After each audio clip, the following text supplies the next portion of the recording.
There's a growing issue, and it's only growing bigger.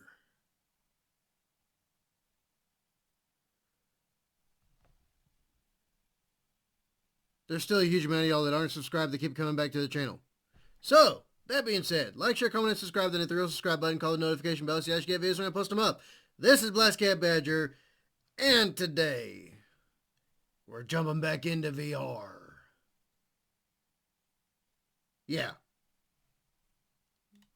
Let's do it. So, this was recommended to me by, I forget who, but put your name in the comments, please.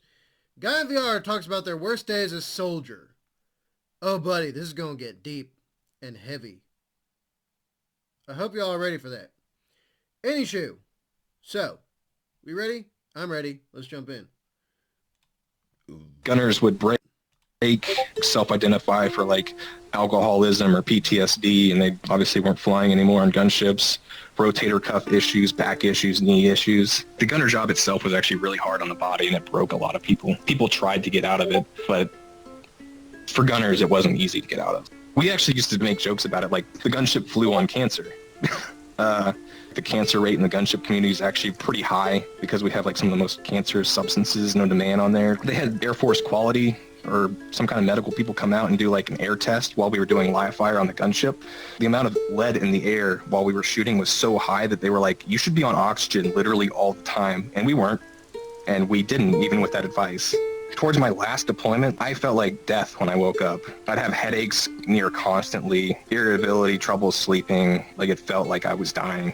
It was sold to you. Like, they knew how bad it was. They didn't try hiding it. They just didn't care what it was doing to their bodies until it caught up with them. This job is amazing enough to keep doing it until you can't physically anymore, is basically what some of the old heads told you. I'm trying to go over the peace sign for like bunny ears, but instead it looks like I'm trying to use Jedi mind tricks on you. I was working at Toys R Us as a stalker. Not stalking in Toys R Us, but like, but like a shelf stalker. Probably not a good thing to stalk inside Toys R Us with all the children around. Probably not the model employee or the guy that you would expect to end up on gunships, because I was just a big stoner. What was the point where you're like... I like this guy. So he was an airman, not a soldier. So soldiers are from the Army. Marines are Marines, no matter what job they have. You know, Marine goes before all of it. Pretty much everybody in the Air Force is an airman. Not everybody are pilots. That's obvious. And then, you know, in the Navy, everybody's a sailor. Yeah, pretty much. They're all seamen. So yeah, there we go. There we go. But yeah, he wasn't a soldier. He was an airman. But you know what? I can understand why people don't know how to make that distinction. They think of everybody in the military as a soldier. So, I mean, that makes sense. That's just my critique. Like, where you were like, I'm done with Toys R Us, because I feel like you just want to get away from it.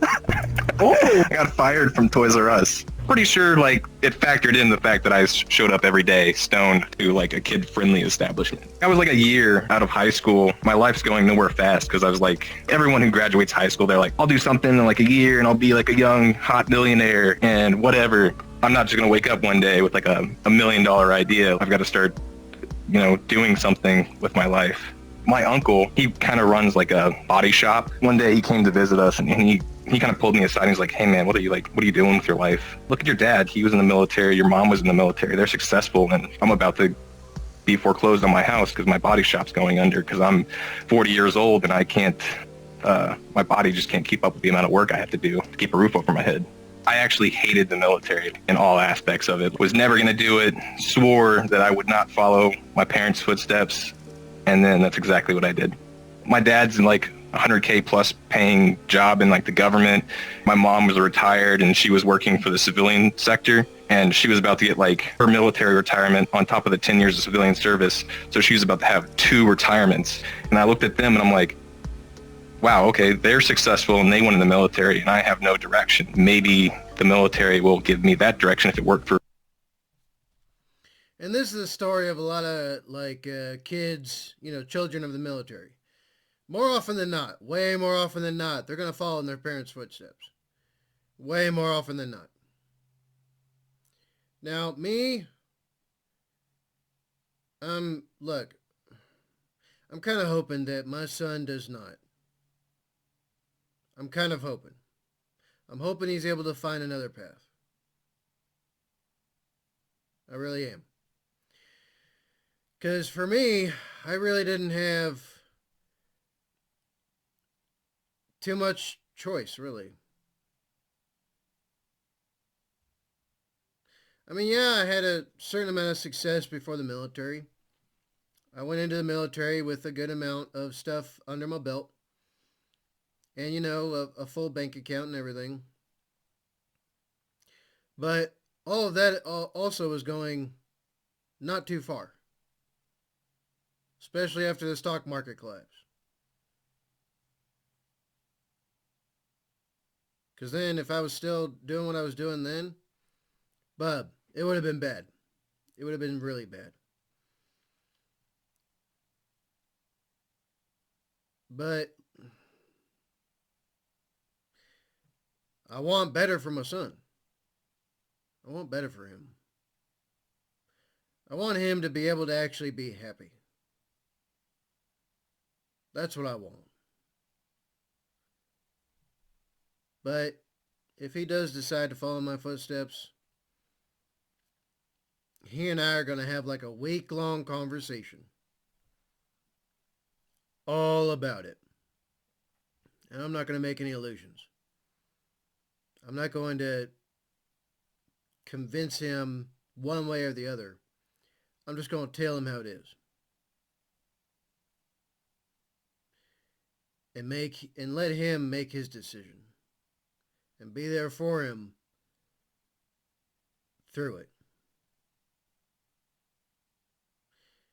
And here's the thing about me. I don't consider myself successful at all. I really don't. 2 failed marriages. And, struggling. I'm not successful at all. Not in the least. Will I someday be successful? Maybe. But I gotta work towards that still. I still gotta work towards it. And the sad fact of the matter is that there's certain people I know who have been successful forever. So yeah, part of it, I do blame on myself just not being that intelligent. I'm not. I'm really not. A lot of people think I am. I have no idea why. No idea why. I am not that intelligent. But a lot of people are under that illusion for some reason. Here's the thing. I tell y'all all the time. I say, I'm pretty stupid. And I'm not lying. Y'all have seen the channel. You see what I go through. You see what I do. And I'm open and transparent about everything. I'm just as much of a dumbass as anyone. So yeah, I'm not successful. But I want my son to be. And I want him to be happy more than anything. Just because I haven't found it, and the only little slice of happiness I got is him, doesn't mean he can't have that. And if he finds that in the military somehow, by some miracle, then that'll be good. That'll be good enough for me. And hopefully it'll be more than good enough for him. But yeah, this is a common thing with military brats. A huge vast majority of them also join the military.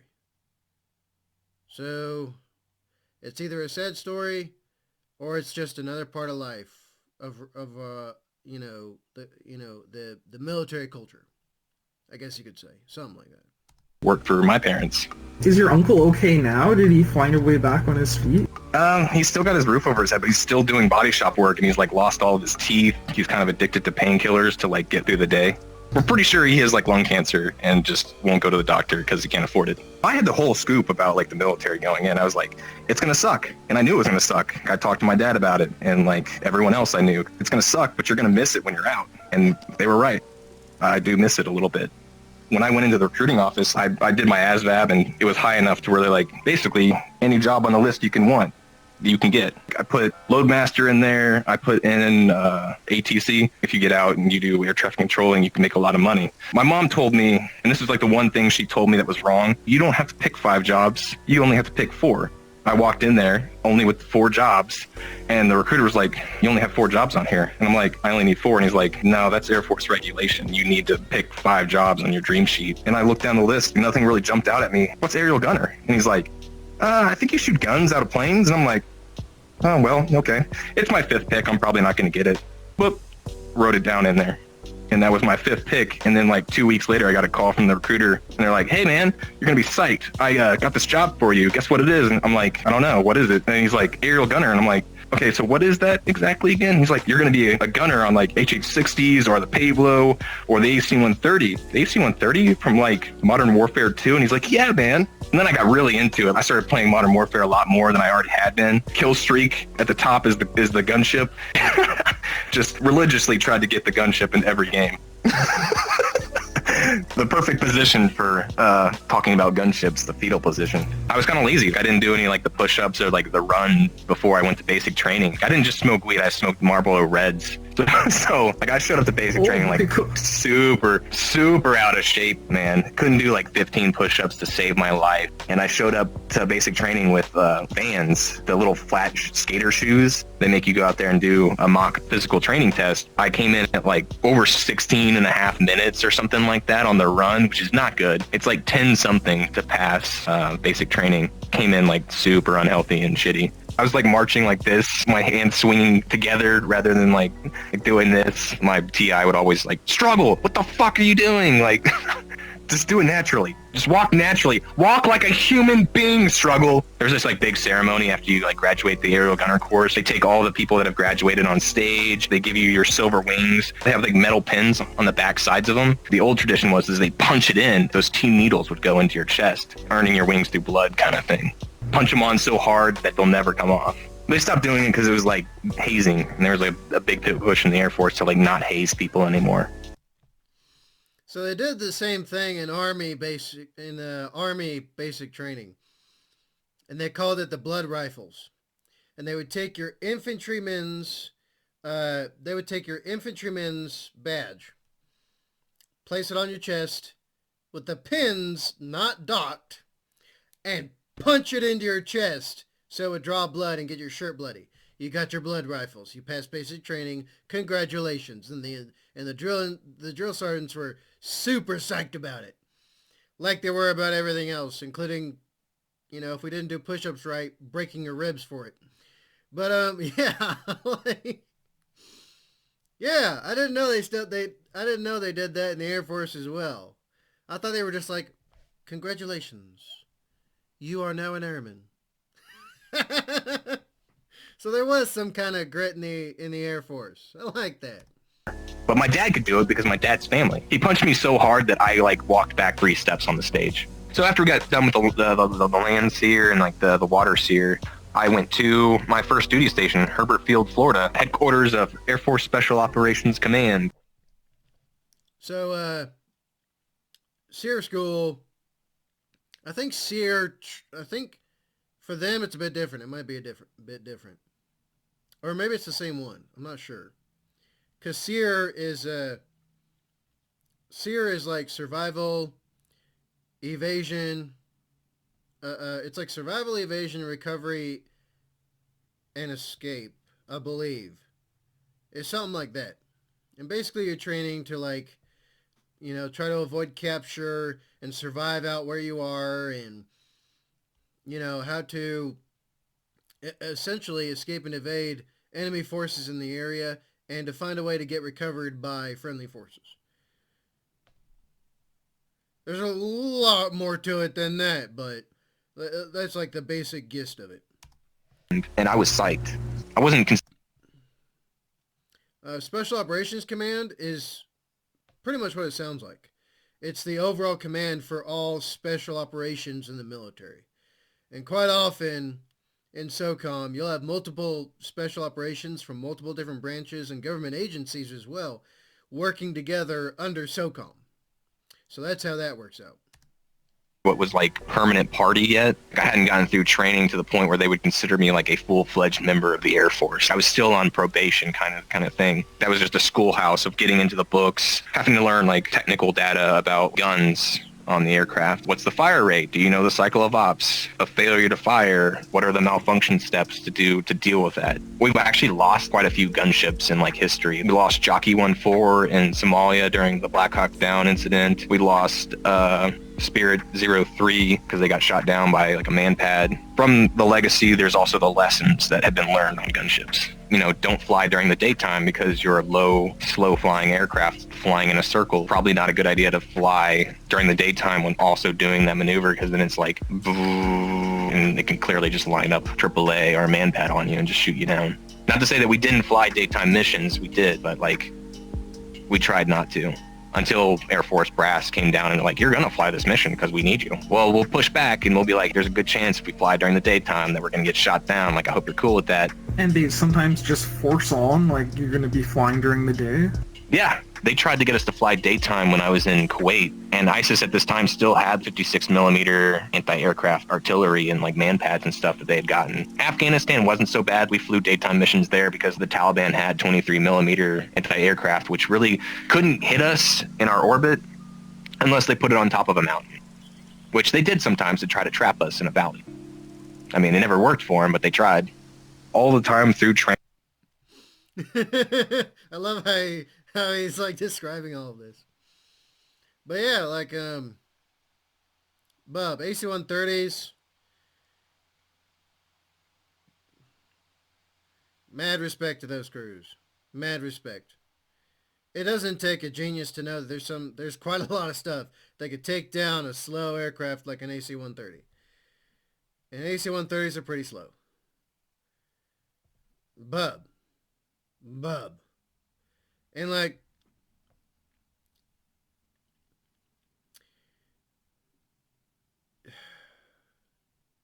it was always so scary to think, like, what if our fire support gets downed? Then we have to try and go and recover them. And then it's going to be an even worse situation. And yeah, like, there's a general common understanding in the military that we know what certain types of aircraft, to a degree, depending on, you know, experience and all that stuff, but we know which types of aircraft that we need to be the most worried for. So yeah, just like you said, most of the time they be flying at nighttime. And there's a few times that, you know, they got us out of some close scrapes. Bub, major respect to these guys. Major respect. But yeah, also a man-pad is just like a handheld SAM, basically. It's a handheld SAM. It locks on a target, and there you go. Bada bing, bada boom. But yeah, I love the way he's describing it. He's like, you know, they couldn't really reach us with that unless they put it on a mountain, which they tried. Didn't work out for them, but at least they tried. I love his description of that. I love it. Through training, they were telling us, hey, you know you're going to kill people, right? Yeah. I mean, that's what I'm here for in this job. It was repeated like multiple times. Hey, you're going to kill people. Hey, you're going to kill people. Hey, you're going to kill people. And then got shipped out to my first trip to Afghanistan in 2011, 2012 timeframe. When you first start out and they get you to your main base, you actually live in dorms, right? I literally thought my dorm was cursed, but I realized we were just all gunship guys. The guy that I took his room, he had a stroke. 23-year-old had a stroke, the guy I took the room from. The guy across from me, he ended up getting near constant headaches to the point of like he couldn't function. The guy down the hall started getting like epileptic seizures, and the other guy at the end of the hall, he shook. He literally got something where he had like the shakes all the time, like Parkinson's. And I'm like the only one out of that specific time frame of guys that didn't have some neurological disorder happen to him. When you're young, you have a little bit of a mortality complex. So like I didn't expect anything to happen to me. I'm like, well, obviously they had health problems, whatever. There was a point when I was in gunships where I was like, you know, I'm probably going to die of like cancer, and that's cool. That's pretty metal. I stepped off in Kandahar, had like that oh shit moment. I'm in a fucking combat zone. Increased adrenaline, the tunnel vision's coming in because I'm like, that whole first night I walked around in like a daze. There was one time where we got rocket attack every 30 minutes. The Taliban had set up on this ridge outside of Kandahar all these little mortars and rockets and stuff. They'd used ice as a timer. They had figured out how to put enough ice in there that when it would melt, it would be 30 minutes when the primer would strike on the projectile and then it would go off. So we called those poo sites. There was quite a few times where the battery on the fob, like we would be literally within like maybe like 5 clicks of the mountains. And they would set up their poo sites all across the ridgeline of the mountains. And our artillery would spot them after they fired and then basically direct lay into the poo site because they don't even have to lob the shell. They're pointing basically straight at the mountain at that point.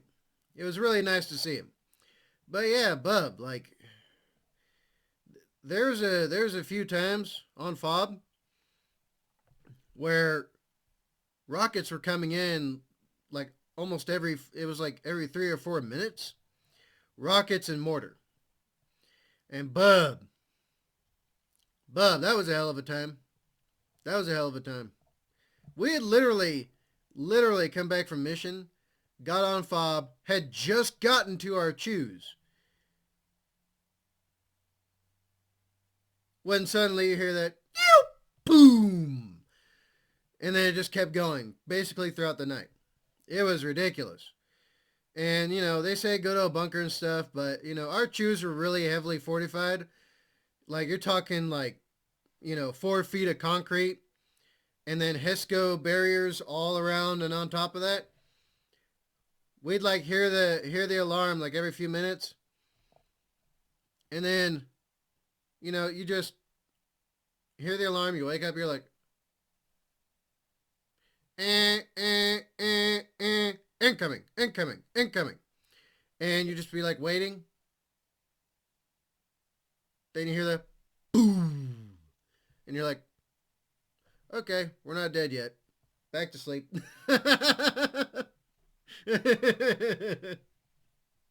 Oh man. We never really worried about going to bunkers unless we were caught like out, you know, in the pathways in between buildings or something.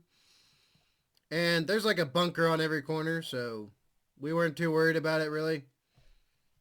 You know, the first few times was kind of hairy. But after that, you're just like, okay, time to run for the bunker. Okay, we're in the bunker. Bust out a cigarette, start smoking, wait for shit to clear.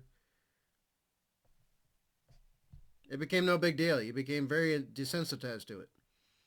But you just reacted to it more on like reflex than of any actual fear of like, oh, I'm going to get blown up. Because at that point, it just becomes like a part of reality. It's life now. And that's about it. That's as far as it goes. So they just knew how much ice to put in there. They did that one night where it was just like, boom, rocket, 30 minutes would go by and like all the people would scurry around base looking for a UXO or what the impact site of the rocket was. Once they found it or they didn't find it, they would give the all clear. And they had perfectly timed it because it took us about 30 minutes to like do a full base wide sweep for projectiles. As soon as we gave it all clear, the next rocket would go off. It freaked me out, like I'm not gonna lie. Okay, there's probably like a rocket coming in. I'll just run out to the bunker. The other gunship guys, they laughed at me. Why are you freaking out? They laughed at me basically because I was like doing what I was supposed to go to bunker. Their threat tolerance was way off the fucking charts. They just didn't give a shit in most regards. There was a time we were at Chow Hall and we had an incoming rocket. The whole entire like Chow Hall drops to the floor except the gunship guys just sit there at their table just eating their mashed potatoes or whatever the fuck. Combat pay was prorated for like hostile fire stuff. And you could pay more for getting shot at. As it went on, it's like, score, they shot at us. So was there a lot of talk there about the politics of it back home? There were guys that wanted to talk the politics about it. At that time, I was kind of young and I was kind of disinterested. We would talk about like how we funded the Taliban to fight Russia. It was kind of karma that we would have to fight the enemy we created kind of thing. So let me set this up. I don't know if they were a QRF, a quick response force, but they were all like a convoy, and they were driving up the side of this mountain. There's a sheer drop off like right here to the valley below. Above it, there's like this cresting ridge. We're below the alpine level, so there's trees up here too.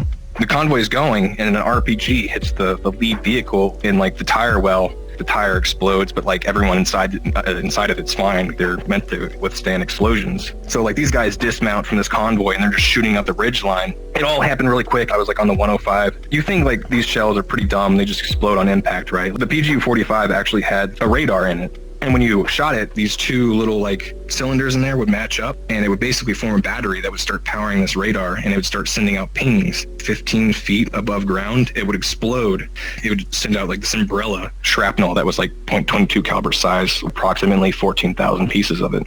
Well, and that's an airburst round. Bub, those things can be lifesavers. Seriously. There's nothing like seeing just a hail of metal just shred an area. Nothing like it. Well, that was what it was supposed to do. What it actually did was it failed. The radar failed. I don't know if like it was just faulty or if it sat in inventory too long. So this thing smacks straight into the middle of the tree and just rips it apart.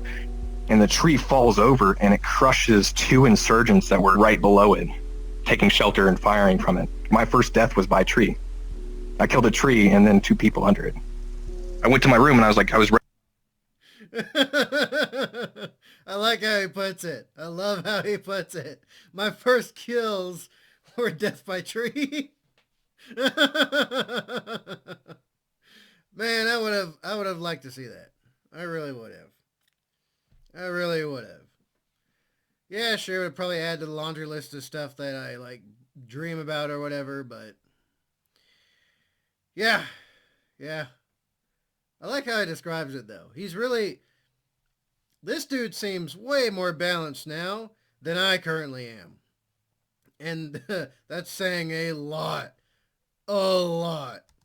Ready to process. I put some music on and I just like laid there and I was waiting for, I don't know, some kind of human emotion. Because, you know, you watch Hollywood movies where like someone kills someone like for the first time and they're like shook up about it. I was sitting there and on my bed listening to this music and I was just like, is it weird that I don't feel anything?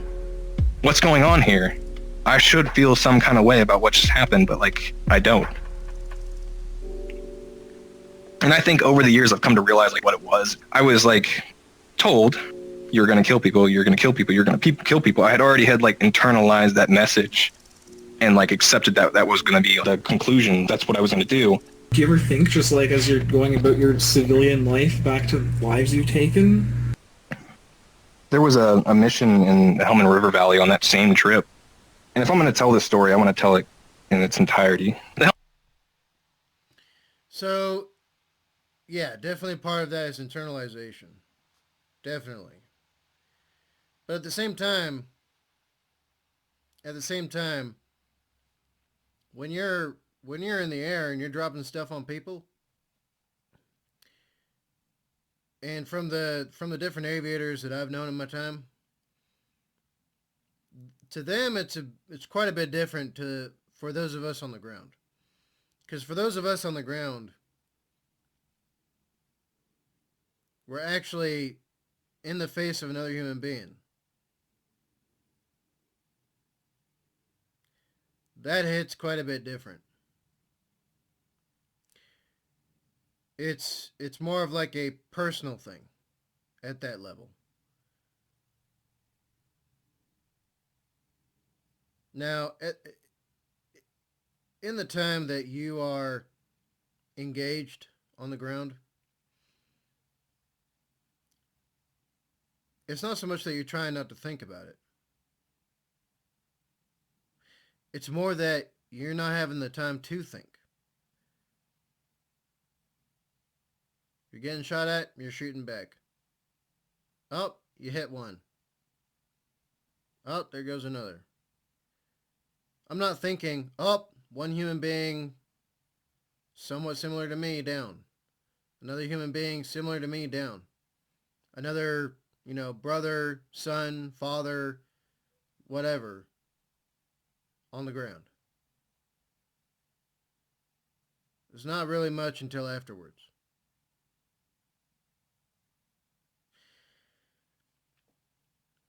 And afterwards, for the most part, we just kind of try to carry on. It's not until much later that the full implication of it really starts to sink in. Or at least, that's from my experience and the experience of a lot of the guys that I know. There's been some few and far in between who were a little shook up, a little shaky. Afterwards. And they would have a hard time with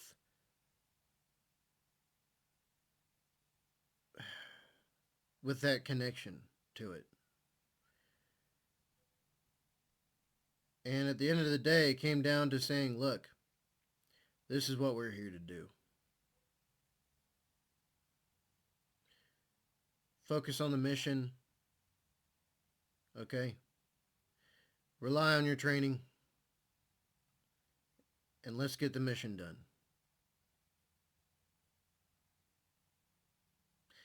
And it's very rare for that to be the case. It really is. For the most part, nobody really tries to think too much about it. We're very busy with everything else, and we just internalize all of that.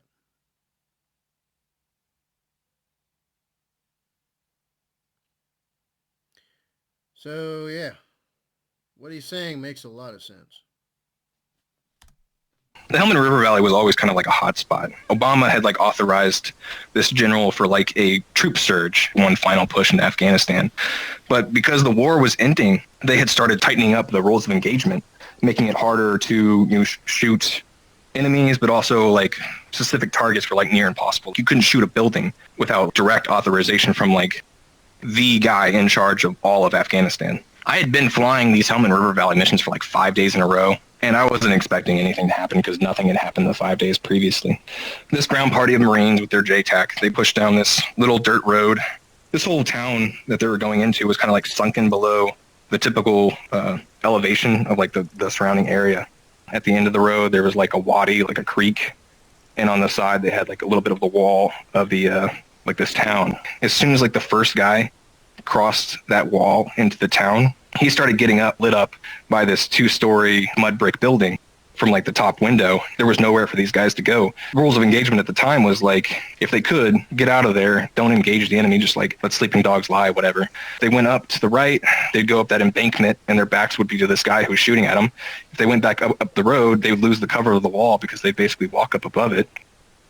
And if they went into the creek, there was no guarantee that there wasn't a window on the other side of this 2-story that could just shoot them while they were crossing this creek. These guys were just stuck here behind this mud brick wall with these AKs. It was basically turning this wall into Swiss cheese while they were behind it, losing their cover.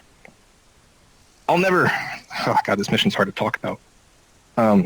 It's the only time I've heard a Joint Task Air Controller like lose his cool over the radio. He called up and he was just like, if you don't get rounds down right now, we're going to die. And it's like, and I'm not doing justice to how it sounded because there was like a crack in his voice and it was real like, you could hear like the sheer panic in this dude's voice. It was just the crack of it and everything.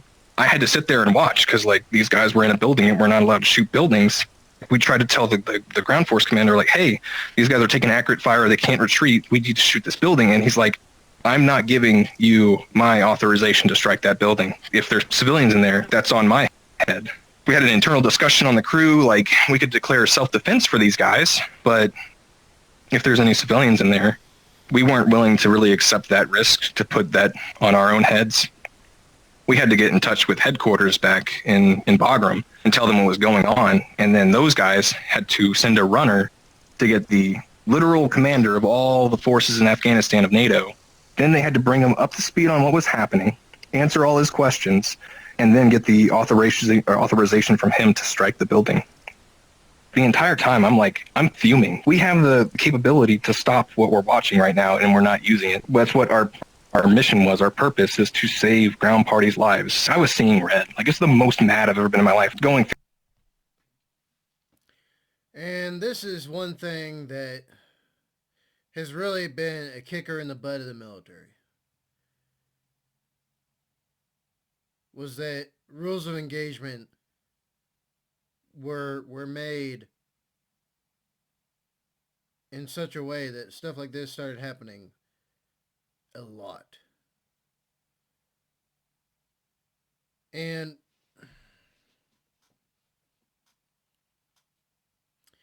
when you have top down leadership like that, like I've said about other countries' militaries, then you're literally hemorrhaging at the tactical level.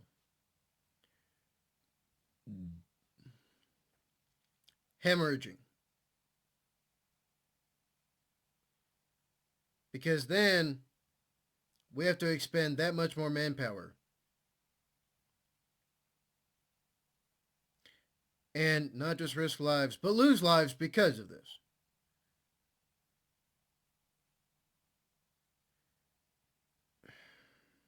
And unfortunately,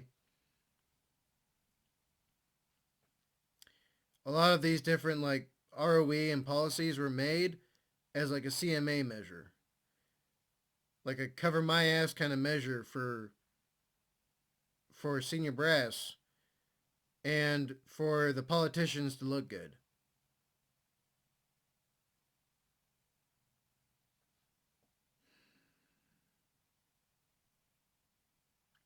We've lost good people because of that kind of shit.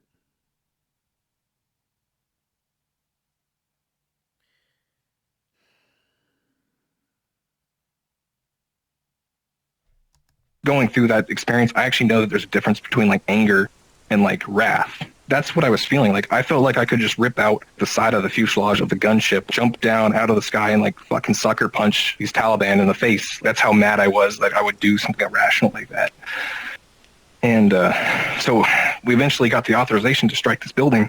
Not 2 rounds into the 105 and like a couple 40s out of the 40 millimeter, we get this ceasefire call.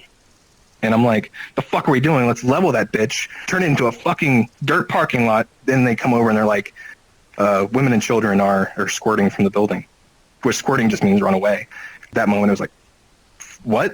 No. There's terrorists in there. There's no women and children. What the fuck? What? Couldn't process it. And I don't know, man. I've thought about that like multiple times over like the course of my life. It's like, what could we have done to like prevent that? That was a perfect ambush on their part, from the setup to like where they got trapped behind the wall. I think about it and I'm like, the only thing that could have stopped it is if like we didn't get that push, we didn't get that surge, or the ore ended earlier. That was like, I don't know, that was a box that we got stuck into. And I guess I came back from that trip. Well, not I guess. I came back from that trip pretty messed up mentally. I had this civilian casualty mission. And I knew it was bad because they had to bring in medical evacuation helicopters to like take them out. But I never wanted to know how many there were. It was kind of like a spiral at first. Like the entire time I was deployed, it wasn't affecting me mentally because I had like a mission to direct all my mental attention. But when I came back and after my family had visited me and left, it was like the first time I'd been alone with my thoughts about that mission. And I thought about it and I was like, okay, that's natural. Like it was pretty fucked up. At this point, I'd already kind of like thought, oh, I guess I just don't feel remorse. But truly what the real thing is like, I was like repressing it all. This mission kind of like built up so much pressure, I couldn't uncork it on my own. I was like, if I can't stop thinking about it, obviously something's wrong about it. That's damn near a perfect metaphor. To uncork it. I really can't say it better myself. To uncork it. The only trouble is that once you pulled out that cork, once you uncork, it's damn near impossible to stop.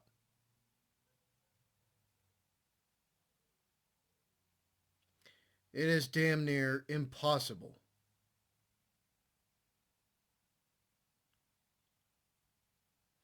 Because once you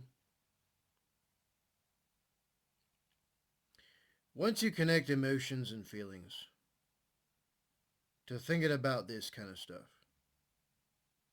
to really taking it in, and that realization hits. When it hits, it's like a nuke went off in your own head. And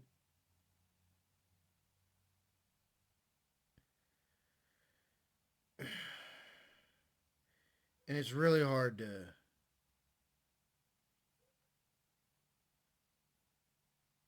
It's really hard not to just try to ignore it. Pretend like it doesn't exist. It's not there. I'm just feeling irrational and that's all.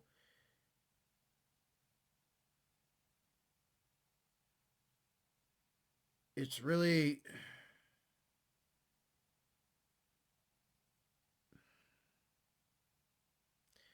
It's really difficult to learn how to manage the flow.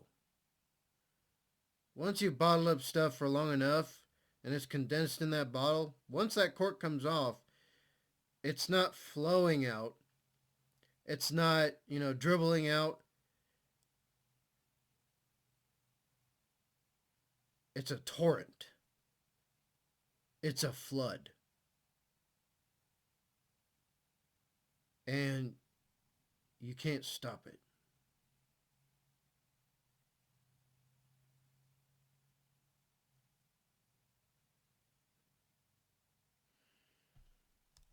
I was hesitating at that point to like throw around like the PTSD word. I didn't want to admit that I could have something messed up mentally with myself. I was like, all right, so we're going to do this my way. And I went out and I bought like a fifth of Crown. And I went home and I fucking uncorked it because I knew it was a depressant and I was going to drink it, tap into those feelings, like release the pressure on the dam and just like whatever. Well, that was a bad move because as soon as I unbottled those repressed emotions, basically bawled like a baby for like 4 hours that night. And it didn't really stop after that. I thought like I'd wake up the next morning and, oh, cool, I had a good cry. It's out of my system. Immediately afterwards, okay, I'm thinking about the mission, but I'm thinking about the mission because I'm thinking about how I uncorked that emotion. And then it was like, okay, stop thinking about the mission. Stop thinking about it. It just bounced around in my head all day for like months. It was bringing me to like my breaking point. Easier for me to admit now than it was then because like I was very prideful. Admitting that I have a mental problem was like never a place I was going to go. It got pretty dark there for a while. I couldn't even like decompress. What I had done before in my free time was like watch movies and play video games, and like I would watch a movie and like think about that mission because there'd be like some small scene that would remind me of like what had happened in the Helmand River Valley. Or I'd play a video game and it'd be violent and I would think about, what happened there. Everything led back to that mission.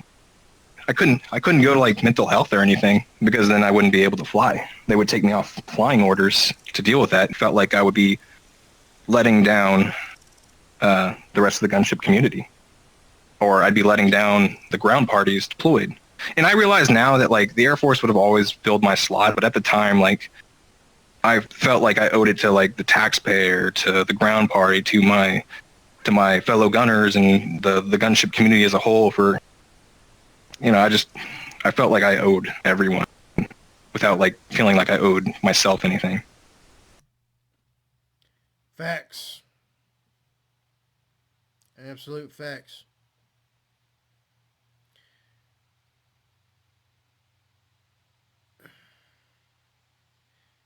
For those that have... You gotta think, it's a monumental step to take. Like I've said before, and I'm not joking about it. You could break my bones. You could beat me up. You could burn me, stab me, shoot me. I'll go through it all.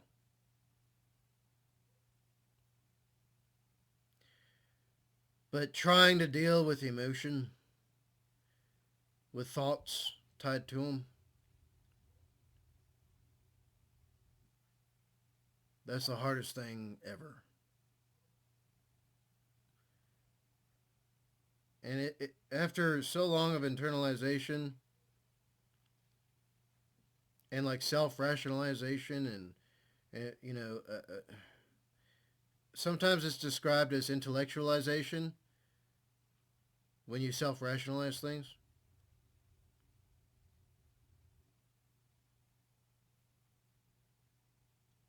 After so long, it's sometimes it really does overwhelm you.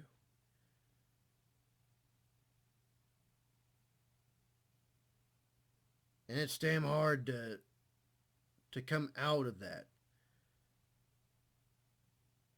Damn hard. I feel for this man. I really do. I really feel for him.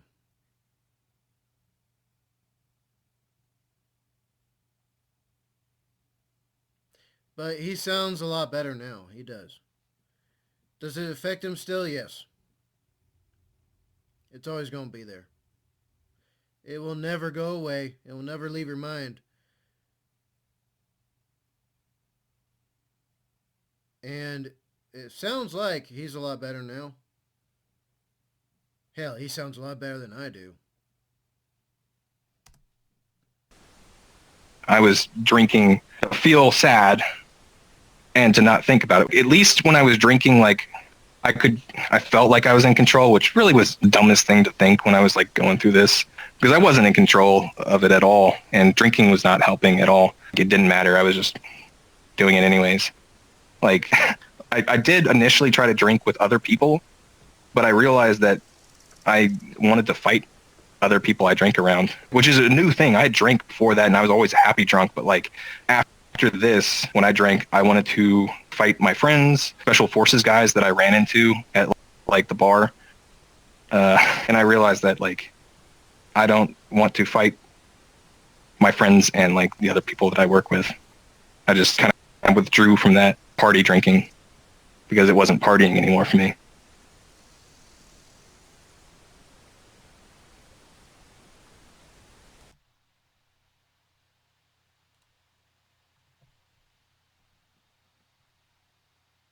That was part one? Definitely giving a like to that.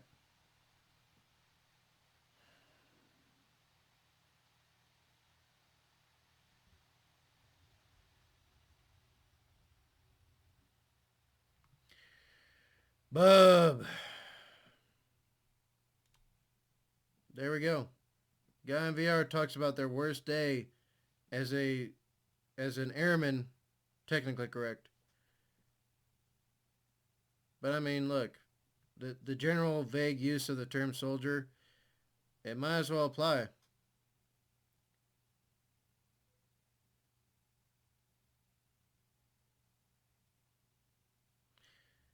And this man sounds a lot more balanced now than me. Way more. I got a lot of work to do. But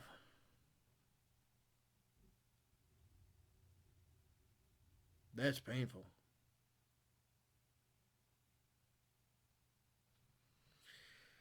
Well, there we go, folks. There we go. What do y'all think? What do y'all think? Let me know in the comments. Let me know in the comments.